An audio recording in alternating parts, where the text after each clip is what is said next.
ರಾಜ್ಯ ಕೈಪಾಳ್ಯದಲ್ಲಿ ಸಂಪುಟ ವಿಸ್ತರಣೆಯ ಹಗ್ಗಜಗ್ಗಾಟ ಕ್ಲೈಮ್ಯಾಕ್ಸ್ ಹಂತಕ್ಕೆ ಬಂದು ತಲುಪಿದೆ. ಯಾರಿಗ್ ಮಂತ್ರಿಗಿರಿ, ಯಾರಿಗ್ ಚಾನ್ಸ್ ಮಿಸ್ ಆಗುತ್ತೆ, ಈ ಟೆನ್ಷನ್ನಲ್ಲಿ ಆಕಾಂಕ್ಷಿಗಳಿದ್ದಾರೆ. ತಮ್ಮ ಆಪ್ತರಿಗೆ ಮಣೆ ಹಾಕೋದಕ್ಕೆ ಡಿಕೆ ಶಿವಕುಮಾರ್ ಮತ್ತು ಸಿದ್ದರಾಮಯ್ಯ ದೆಹಲಿಯಲ್ಲಿ ಭಾರಿ ಕಸರತ್ತು ನಡೆಸ್ತಾ ಇದ್ದಾರೆ. ಇವತ್ತೇ ಪಟ್ಟಿ ಫೈನಲ್ ಆಗುವಂತಹ ಸಾಧ್ಯತೆಗಳಿವೆ.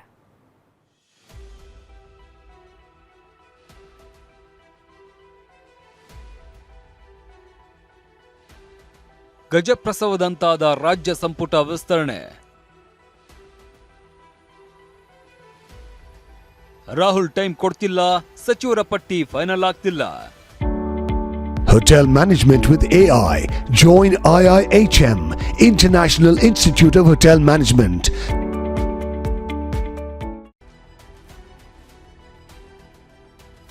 ಮೂರು ದಿನಗಳಿಂದ ದೆಹಲಿಯಲ್ಲೇ ಸಿಎಂ ಡಿಕೆಶಿ ಮತ್ತು ಸಿದ್ದರಾಮಯ್ಯ ಠಿಕಾಣಿ. ಚಾತಕ ಪಕ್ಷಿಗಳಂತೆ ಕಾದಿದ್ದೇ ಆಯಿತು. ಸಚಿವಾಕಾಂಕ್ಷಿಗಳ ಪಟ್ಟಿ ಹಿಡಿದುಕೊಂಡು ದೆಹಲಿಯ ಫ್ಲೈಟ್ ಹತ್ತೋದು ಇಳಿಯೋದೇ ಆಯಿತು. ಮಂತ್ರಿಯಾಗುವ ನಿರೀಕ್ಷೆಯಲ್ಲಿ ಹಲವರು ಸೂಟು ಬೂಟು ಹೊಲಿಸಿಕೊಂಡು ಕಾದು ಕುಳಿತಿದ್ದಾರೆ. ಆದರೆ ಯಾವುದೇ ಸಿಹಿ ಸುದ್ದಿ ಸಿಗ್ತಾ ಇಲ್ಲ. ಹೌದು, ರಾಜ್ಯ ಸಂಪುಟ ವಿಸ್ತರಣೆ ಗಜಪ್ರಸವದಂತಾಗಿದೆ. ಒಂದು ರೀತಿ ಪ್ರಹಸನಕ್ಕೂ ಎಡೆ ಮಾಡಿಕೊಟ್ಟಿದೆ. ಆಗಸ್ಟ್ 8ರಿಂದ ವಿಧಾನಸಭೆ ಅಧಿವೇಶನ ಶುರುವಾಗ್ತಾ ಇದ್ದು, ಅಷ್ಟರ ಒಳಗೆ ಖಾಲಿ ಇರುವ 20 ಸಚಿವ ಸ್ಥಾನಗಳನ್ನ ಭರ್ತಿ ಮಾಡಲೇಬೇಕು ಅಂತ ಸಿಎಂ ಡಿಕೆ ಶಿವಕುಮಾರ್ ಪಣ ತೊಟ್ಟಿದ್ದಾರೆ. ಮಂತ್ರಿ ಆಗೋರ ಪಟ್ಟಿ ಜೊತೆ ದೆಹಲಿಗೆ ಹೋಗಿ ಕುಳಿತು 3 ದಿನ ಆಯಿತು. ಸಿದ್ದರಾಮಯ್ಯ, ಕೆಪಿಸಿಸಿ ಅಧ್ಯಕ್ಷ ಬಿಕೆ ಹರಿಪ್ರಸಾದ್ ಅವರು ಕೂಡ ದಿಲ್ಲಿಯಲ್ಲೇ ಠಿಕಾಣಿ ಹೂಡಿದ್ದಾರೆ. ಆದರೆ 2ನೇ ಹಂತದ ಸಚಿವರ ಪಟ್ಟಿ ಫೈನಲ್ ಮಾಡಬೇಕಾದ ರಾಹುಲ್ ಗಾಂಧಿ ಟೈಮೇ ಕೊಡ್ತಾ ಇಲ್ಲ.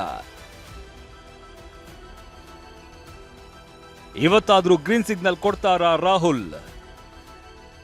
ಒಪ್ಪಿಗೆ ಸಿಗದಿದ್ರೂ ಪ್ರಮಾಣ ವಚನಕ್ಕೆ ಲೋಕಭವನದಲ್ಲಿ ತಯಾರಿ. ಖಾಲಿ ಇರುವ 20 ಸಚಿವ ಸ್ಥಾನಗಳಿಗೆ 35ಕ್ಕೂ ಹೆಚ್ಚು ಮಂದಿ ಲಾಬಿ ಮಾಡ್ತಾ ಇದ್ದಾರೆ. ಹೊಸಬರಿಗೆ ಹೆಚ್ಚು ಮಣೆ ಹಾಕುವುದು ಪಕ್ಕಾ ಆಗಿದೆ.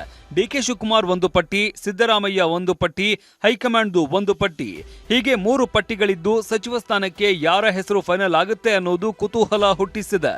ಸೋಮವಾರದಿಂದಲೇ ಸಿಎಂ ದೆಹಲಿಯಲ್ಲೇ ಇದ್ದು ಕೆಸಿ ವೇಣುಗೋಪಾಲ್ ಜೊತೆ ಈಗಾಗಲೇ ಚರ್ಚಿಸಲಾಗಿದೆ. ಆದ್ರೆ ಈವರೆಗೂ ರಾಹುಲ್ ಗಾಂಧಿ ಭೇಟಿಗೆ ಅವಕಾಶ ಸಿಗ್ತಾ ಇಲ್ಲ. ನೀಟ್ ಪ್ರತಿಭಟನೆಯಲ್ಲಿ ರಾಹುಲ್ ಬ್ಯುಸಿಯಾಗಿದ್ದಾರೆ. ನಿನ್ನೆ ರಾಹುಲ್ ಜೊತೆಗೆ ಸಭೆ ನಡೆದೇ ಬಿಡುತ್ತೆ, ಸಚಿವರ ಪಟ್ಟಿ ಫೈನಲ್ ಆಗೇ ಬಿಡುತ್ತೆ, ಇವತ್ತೇ ಪ್ರಮಾಣ ವಚನ ನಡೆದೇ ಬಿಡುತ್ತೆ ಎನ್ನಲಾಗ್ತಾ ಇತ್ತು. ಆದ್ರೆ ಮತ್ತೆ ವಿಳಂಬವಾಗಿದೆ. ಇವತ್ತು ರಾಹುಲ್ ಗಾಂಧಿ ಸಂದೇಶಕ್ಕೆ ಸಿಎಂ ಡಿಕೆಶಿ ಕಾಯ್ತಾ ಇದ್ದು, ಇವತ್ತು ಟೈಮ್ ಕೊಟ್ರೆ ಸಭೆ ನಡೆಸಿ ಸಚಿವರ ಪಟ್ಟಿಯನ್ನ ಫೈನಲ್ ಮಾಡಿಕೊಂಡು ಬೆಂಗಳೂರಿನ ಫ್ಲೈಟ್ ಹತ್ತಲಿದ್ದಾರೆ. ಡಿಸ್ಕಷನ್ ಮಾಡಿದೀವಿ, ಫೈನಲ್ ನಾನು ಮಾತಾಡಬೇಕು, ನಮ್ಮ ಲೀಡರ್ಗಳು ಇವತ್ತು ನಾವು ಕರಿತೀವಿ ಅಂತ ಹೇಳಿದ್ದಾರೆ. ಪ್ರಮಾಣ ವಚನದ ಬಗ್ಗೆ 2 ಬಾರಿ ಲೋಕಭವನಕ್ಕೆ ತಿಳಿಸಲಾಗಿತ್ತು. ಆದ್ರೆ ಪದೇ ಪದೇ ಮುಂದೂಡಿಕೆಯಾಗ್ತಾ ಇದೆ. ಈಗ 3ನೇ ಬಾರಿ ಲೋಕಭವನಕ್ಕೆ ಮಾಹಿತಿ ರವಾನಿಸಲಾಗಿದೆ. ಶುಕ್ರವಾರವಾದ ನಾಳೆ ಮಧ್ಯಾಹ್ನ 12:30ಕ್ಕೆ ಸಚಿವರ ಪ್ರಮಾಣ ವಚನಕ್ಕೆ ಸಮಯ ನಿಗದಿಪಡಿಸಲಾಗಿದೆ. ಶಾಮಿಯಾನ, ಟೆಂಟ್ ಹಾಕಿ ಕಾರ್ಯಕ್ರಮಕ್ಕೆ ಸಿದ್ಧತೆ ಮಾಡಿಕೊಳ್ಳಲಾಗಿದೆ. ಇನ್ನು ಬೆಂಗಳೂರು ನಗರ ಪೊಲೀಸ್ ಆಯುಕ್ತ ಸೀಮಂತ್ ಕುಮಾರ್ ಸಿಂಗ್ ನೆನೆ ಸುದೀರ್ಘ 2 ಗಂಟೆಗಳ ಕಾಲ ಪೊಲೀಸ್ ಅಧಿಕಾರಿಗಳ ಜೊತೆ ಸಭೆ ನಡೆಸಿದ್ರು. ಲೋಕಭವನದಲ್ಲಿ ಪ್ರಮಾಣ ವಚನಕ್ಕೆ ಭದ್ರತಾ ಕ್ರಮಗಳ ಬಗ್ಗೆ ಪರಿಶೀಲಿಸಿದ್ರು.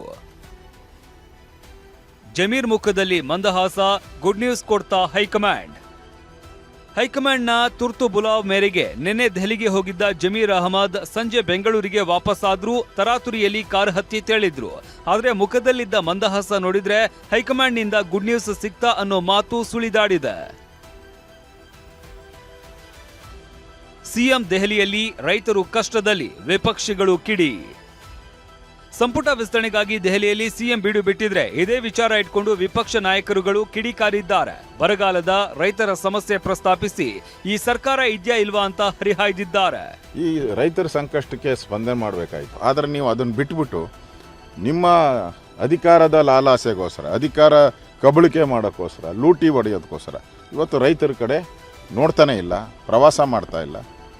ಮಾತೆತ್ತರೆ ದಿನನಿತ್ಯ ದೇರಲಿ. ಇದುವರೆಗೂ ಮುಖ್ಯಮಂತ್ರಿಗಳು 3 ಬಾರಿ ದೆಹಲಿ ಯಾತ್ರೆ ಆಯಿತು. ಈ ಸರ್ಕಾರ ಬದುಕಿದೆಯಾ ಸತ್ತಿದೆಯಾ ಅಂತ ಜನ ಕೇಳ್ತಾ ಇದ್ದಾರೆ. ಇಂಥ ತೀವ್ರವಾದಂಥ ಬರಗಾಲದಲ್ಲಿ ಸಿಎಂ ಸಾಹೇಬರು ಬಂದು ಇಲ್ಲಿ ಸಚಿವ ಸಂಪುಟವನ್ನು ವಿಸ್ತರಣೆ ಮಾಡಬೇಕು ಅನ್ನೋಂಥ ಕಾರಣದಿಂದ 2 ದಿನಗಳ ಕಾಲ ಇವತ್ತು ಇಲ್ಲೇ ದಿಲ್ಲಿಯಲ್ಲಿ ಕೂತಾರೆ. ರಾಜ್ಯದ ಮುಖ್ಯಮಂತ್ರಿಗಳು 2 ತಿಂಗಳಿಂದ ಡ್ರೋನ್ ಹಾರಿಸ್ಯಾರ ನೋಡ್ರಿ, ಏನು ಮಾಡಿಲ್ಲ, ಡ್ರೋನ್ ಮಾತ್ರ ಹಾರಿಸ್ಯಾರ. ಮುಖ್ಯಮಂತ್ರಿಗಳು ಏನಾದರೂ ಅಪ್ಪ ಮಾಡಿ ಸಚಿವ ಸಂಪುಟ ಮುಂದುವರ್ಸ್ಕೊಂಡು ಹೋದರೆ ಆ ಎಲ್ಲ ಇಲಾಖೆ ತಮ್ಮ ಕೈಗಿರ್ತಾವೆ, ಎಲ್ಲ ರೀತಿಯಿಂದ ಸಂಪನ್ಮೂಲ ಸಂಗ್ರಹ ಆಗ್ತದೆ ಅಂತ ಹೇಳಿ ಸುಮ್ಮನೆ ರಾಹುಲ್ ಗಾಂಧಿ ಅವರು ಬಿಜಿ ಅದಾರೆ, ಪ್ರಿಯಾಂಕಾ ವಾಡ್ರಾ ಬಿಜಿ ಅದಾರೆ, ಸೋನಿಯಾ ಗಾಂಧಿ ಅವ್ರಿಗೆ ಆರಾಮಿಲ್ಲ ಅಂಥೇಳಿ ಉದ್ದೇಶಪೂರ್ವಕವಾಗಿ ವಿಪಕ್ಷಗಳ ಟೀಕೆ ಒಂದು ಕಡೆಯಾದ್ರೆ ಸಂಪುಟ ವಿಸ್ತರಣೆಗೆ ಇನ್ನಾದ್ರೂ ರಾಹುಲ್ ಗಾಂಧಿ ಗ್ರೀನ್ ಸಿಗ್ನಲ್ ಕೊಡ್ತಾರಾ, ಇಲ್ಲ ಮತ್ತೆ ಮುಂದೂಡಿಕೆಯಾಗತ್ತಾ? ಕಾದು ನೋಡಬೇಕು. Bureau report, TV9.